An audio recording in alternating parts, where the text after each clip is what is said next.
ဆိုင်းခန့်လိုက်နဲ့ဆိုင်းစရာခိုင်းပံများမှားနေရသေးတယ်အရေးအဲ့တော့ကျွန်တော်တို့အစိုးရလေးတွေကလည်းခေါ်ပြီးသွားပြီဖြစ်တယ်နောက်ပြီးတော့ကျွန်တော်တို့ဒီမှာကျွန်တော်တယောက်ဆောင်မဲ့မင်းသားမင်းသမီးခေါ်ပြီးသွားပါပြီဥစွာပထမအနေနဲ့ကျွန်တော်မိတ်ဆက်ပေးရမယ်ဆိုရင်ကျွန်တော်နာမည်အရင်ဆုံးမိတ်ဆက်ပေးပြသည်ကျွန်တော်ကတော့တွက်ရတွက်လက်ရလက်တွက်လက်ပါကျွန်တော်တို့ဗမာသာကတိကလေအဲ့တော့ဥစွာပထမခေါ်ပေးမှာတော့ကျွန်တော်တို့အစိုးရနဲ့အရင်ဦးဆုံးပြိသက်ကိုမိတ်ဆက်ပေးမှာပဲဖြစ်ပါတယ်ကျွန်တော်တို့အစိုးရပြီးပြီဆိုရင်ကျွန်တော်တို့စင်မြင့်ပေါ်သို့ကြွလို့ရပါပြီပြောလေးနေတဲ့တေ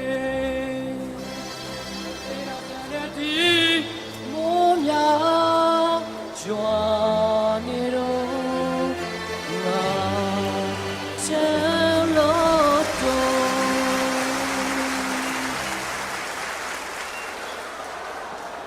တောင်းပါတယ်ဗျာ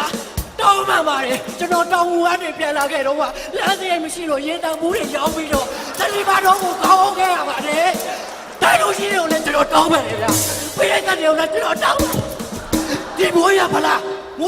ဖရပါကျွန်တော်မရသွားဆွဲလို့တောင်းရတော့ပါကျွန်တော်တောင်းပါဗျာပြည့်တဲ့တယ်လည်းကောင်းတာကြီးကျွန်တော်တောင်းပါပါတယ်ဗျာ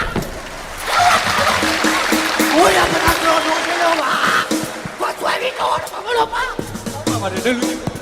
တော့မခဏလေးပါခဏလေးငိမ့်လေးနေပေးပါမျက်စိတွေတော်တော်နောက်လို့ပါစောနာခွာဆွဲပြီးတောင်းရတော့မယ်ဒီမိုးရံဖလိုက်မှမရဘူးခွာဆွဲပြီးတော့နောက်ထပ်3ချိန်လောက်ထိုက်ကြတော့လိုက်စမ်းပါကျွန်တော်တောင်းပါပါတယ်ဗျာငါတို့ကခွာနှလုံးအပေါ်ဆိုပတ်စတောင်းပါတယ်ဝေးရှာโอเคတော့ဒီလောက်ဆိုအသေးပြေးလေးပြီရေးလို့တောင်းပါတယ်ဗျာဆိုင်ပါသေးတယ်များလဲနင်တွေ့တဲ့အတိုင်းပါပဲရှုဒါဆိုရင်ကျွန်တော်တို့ရှုခဏလေးပါခင်ဗျားကိုကြည့်ရတော်တော်မျက်စိနောက်တာပဲဟုတ်ဘူးလေခင်ဗျားလုံနေတာကျွန်တော်ကိုတစ်စက်မှမလုပ်ရသေးဘူးလေဟာခင်ဗျားဒီမှာ